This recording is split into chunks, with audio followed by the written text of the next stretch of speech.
السلام السلام علیکم، علیکم، وعلیکم السلام۔ کون بات کر وعلیکم رہے ہیں؟ السلام۔ آپ بہن ہیں ہماری؟ جی میں سیدہ بات کر رہی ہوں سیدہ سویڈن بہن سے۔ کیسی ہیں؟ کیسے ہیں؟ خیریت سے ہیں؟ کہاں سے؟ ہیلو۔ جی بہن بات کریں۔ جی میں سویڈن سے بات کر رہی ہوں۔ جی بہن سویڈن سے، خدا آپ کو جزائے خیر دے، خدا آپ کو عزت دے، اللہ تعالیٰ آپ کو سلامتی دے۔ حکم کریں میری بہن۔ ہاں جی، آمین، جزاک اللہ۔ اصل میں یہ ہے کہ میرے ہسبینڈ نے بھی آپ سے کچھ عرصے پہلے بات کی تھی، جو مطلب شیعہ ہو گئے، ویسے تو ہم لوگ سنی ہیں، لیکن بس ہمارے گھر میں یہی ہے کہ مطلب جیسے ہم ایز اے سنی پیدا ہوئے، اور جیسے صحاباؤں کے بارے میں ہم جو سنتے آئے ہیں، حدیثیں سنتے آئے ہیں، ان کا ایک عزت ہے، ایک مقام ہے ہماری نظر میں۔ اب ایک تو یہ ہے کہ مطلب میرے ہسبینڈ جو چینج ہو گئے ہیں، لیکن یہ ہے کہ وہ میرے سامنے ہی چینج ہوئے، وہ پڑھ کے چینج ہوئے ہیں حدیثوں کو، لیکن میں اس معاملے میں جو ہے مطمئن ابھی تک نہیں ہوں۔ جی کیونکہ ہم لوگوں نے جیسے جو دین سیکھا ہے، اس میں یہی ہے کہ جو بڑے صحابہ ہیں، ان کا عزت اور احترام ہے، ان کو ہم چھوڑ نہیں سکتے۔ مولا علی کا یہ ہے کہ کیونکہ خود میں سید ہوں، تو ہمارے گھر میں تو مولا علی یا علی بہت چلتا ہے، لیکن ان کے ساتھ جو ہے دوسرے جو بڑے صحابہ ہیں، ان کے بھی جو ہے مطلب کافی ہمارے دلوں میں عزت اور احترام۔ لیکن اب میرے جو ہے ہسبینڈ جو ہے میرے میاں، وہ چینج ہو گئے، وہ شیعہ ہو گئے ہیں، میرے بچے بھی مطلب وہی ہو گئے ہیں۔ تو میرا یہ سوال ہے کہ جیسے کہ اب جو حدیثیں ہم لوگ سنتے ہوئے آئے، ایز اے سنی جو ہم لوگ سنتے آئے ہیں کہ ابو بکر کی جو فضیلت ہے، تو ان کا کیسے اب ہم انکار کریں کہ جب ہم مطلب ابھی میں مطلب تھوڑی دیر پہلے یہی سن رہی تھی ان کا کہ ایک سیکنڈ، جی بہن کہ جیسے کہ اب ایک مطلب ہے کہ بخاری میں مولا علی کے ایک بیٹے محمد ابن حنیفہ نے اپنے والد سے پوچھا، جی حنفیہ جی، اپنے والد سے پوچھا کہ نبی کریم صلی اللہ علیہ وسلم کے بعد جو ہے اس امت میں سب سے افضل کون ہے؟ تو خود مولا علی نے یہ جواب دیا کہ حضرت ابو بکر۔ پھر فرمایا ان کے بعد پھر ان کو جواب ملا کہ محمد عمر ملا۔ تو یہ غلط ہے، یہ جو ہم لوگ جس دین کو مانتے ہوئے آئے ہیں، خود جو مولا علی جن کی تعریفیں کر رہے ہیں کہ وہ مطلب وہ افضل ہیں، تو یہ سب مطلب یہ کیا آپ اس بارے میں بولیں گے؟ دیکھیں بہن، ابھی جو اگر آپ نے جو بات ہوئی ہے نا آپ کی خدمت میں، ابھی جو ڈاکٹر صاحب آئے تھے، ڈاکٹر وقار صاحب تھے پاکستان سے، ڈاکٹر وقار صاحب قادری، ان کے ساتھ جو بات ہوئی ہے نا کہ ابو بکر کی خلافت پہ کوئی حدیث نہیں ہے کہ رسول پاک صلی اللہ علیہ وسلم نے فرمایا ہو کہ یہ میرے بعد آپ ان کی اتباع کریں، ان کی جو ہے یہ خلیفہ یہ ہیں۔ انہوں نے کہا کہ یہ صرف مشورے سے بنے، تو وہ مشورہ بھی کوئی ایسا اللہ اور رسول صلی اللہ علیہ وسلم کی جانب سے کوئی حکم نہیں ہے کہ آپ خلیفہ مشورے سے بنتا ہے، ٹھیک ہے نا۔ اور جو چیز منسوس ہوتا ہے، جو اس چیز پہ اللہ کی جانب سے حکم ہے، وہ اس پہ مشورے کی گنجائش نہیں ہے۔ اب اگر اللہ نے رسول صلی اللہ علیہ وسلم کو رسول بنایا، تو ابھی ہم مشورہ نہیں کر سکتے کہ وہ اللہ کے جانب وہ رسول ہیں یا رسول نہیں ہے، اس پہ مشورہ ہی کہ گنجائش ہی نہیں ہے، ٹھیک ہے نا۔ جب رسول اللہ صلی اللہ علیہ وسلم نے فرمایا کہ میرے بعد اتباع کرو، پیروی کرو اہل بیت اطہار علیہم السلام کو، جیسے ابھی ڈاکٹر قادری صاحب اس کا اعتراف کر رہے تھے کہ ہر خطبے میں پیغمبر صلی اللہ علیہ وسلم یہی فرماتے تھے، ٹھیک ہے۔ جب وہ یہ فرماتے تھے کہ ان کے اتباع کرو، تو اب گنجائش نہیں ہے مشورے کی کہ ہم مشورہ کریں کہ رسول صلی اللہ علیہ وسلم کے بعد خلیفہ کون ہے۔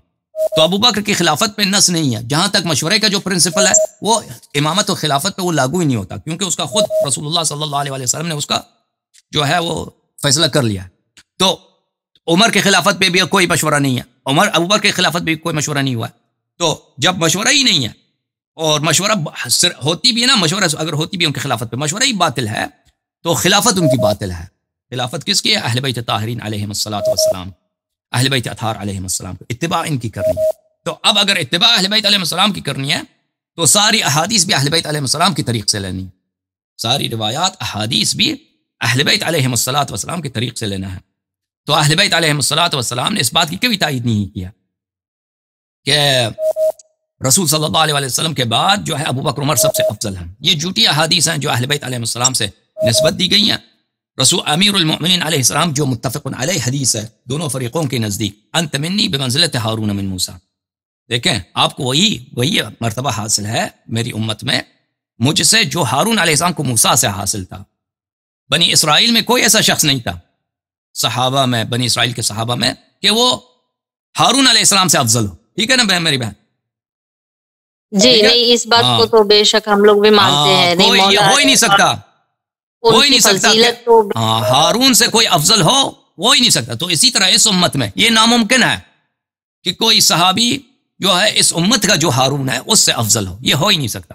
تو پھر یہ سب اس سے پتہ چلتا ہے کہ یہ سب احادیث جھوٹی ہیں، ان احادیث کا انکار کرنا ضروری ہے۔ ہاں یہ جو ہے کہ مولا علی نے جیسے کہ مطلب اسٹارٹنگ میں مطلب خلاف ان کی بیعت نہیں کی تھی ابو بکر کی، اور ان سے ناراض بھی رہے تھے، لیکن کافی عرصے کے بعد پھر ان کو اپنے گھر پہ جب بلایا تھا تو پھر جب حضرت ابو بکر رونے لگے ان کے سامنے، انہوں نے کہا کہ آپ نے مجھے مشورے میں نہیں بلایا، نہیں شامل کیا، مولا علی نے فرمایا جب، تو وہ رونے لگے۔ پھر مولا علی نے کہا کہ میں اعلانیہ آپ کی جو ہے بیعت کروں گا۔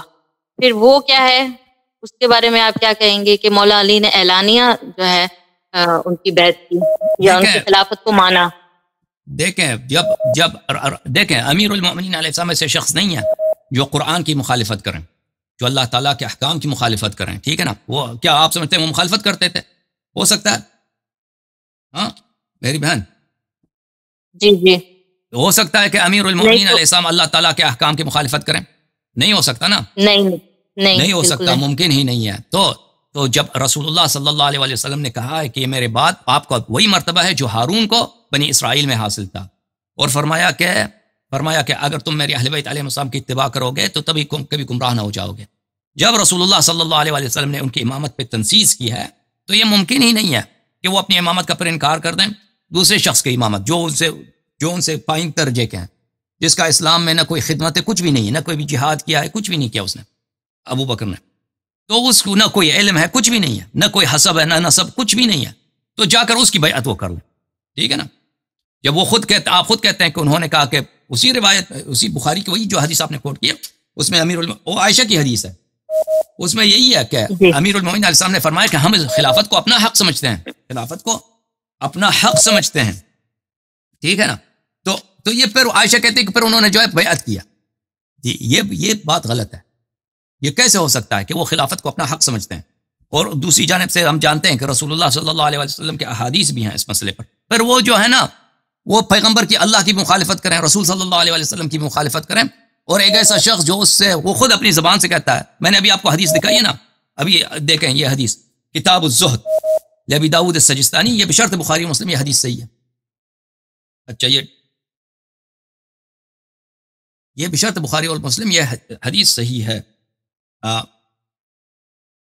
یہاں پر ملاحظہ فرمائیے کہ ان لی شیطان یعترینی فاذا رأیتمونی غضبت فاجتنبونی لا اؤثر فی اجسادکم ولا ابشارکم، ایک شیطان ہے جو مجھے پاگل کر دیتا ہے، مجھے کنٹرول کرتا ہے، اور جب وہ دیکھو کہ میں غضبناک ہو جاؤں تو تم یہاں سے بھاگ جانا تاکہ میں تمہارے چیر پاڑ نہ دوں۔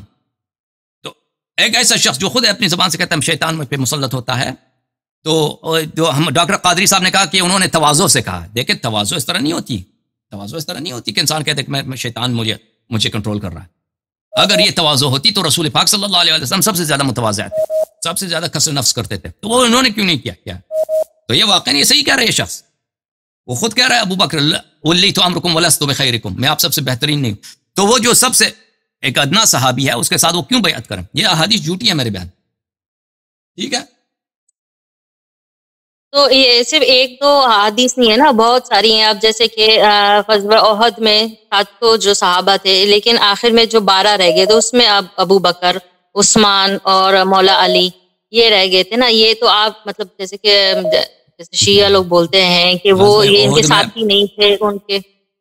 غزوہ احد میں ابو بکر بھاگ گیا تھا، عمر بھاگ گیا تھا، عثمان، تینوں کی تینوں بھاگ گئے تھے جنگ سے، اور ابو بکر کی کوئی کارکردگی کسی جنگ میں نہیں ہے، کسی جنگ میں بھی کہ اس کی کوئی دلاوری کچھ بھی نہیں ہے، کوئی نہیں ہے۔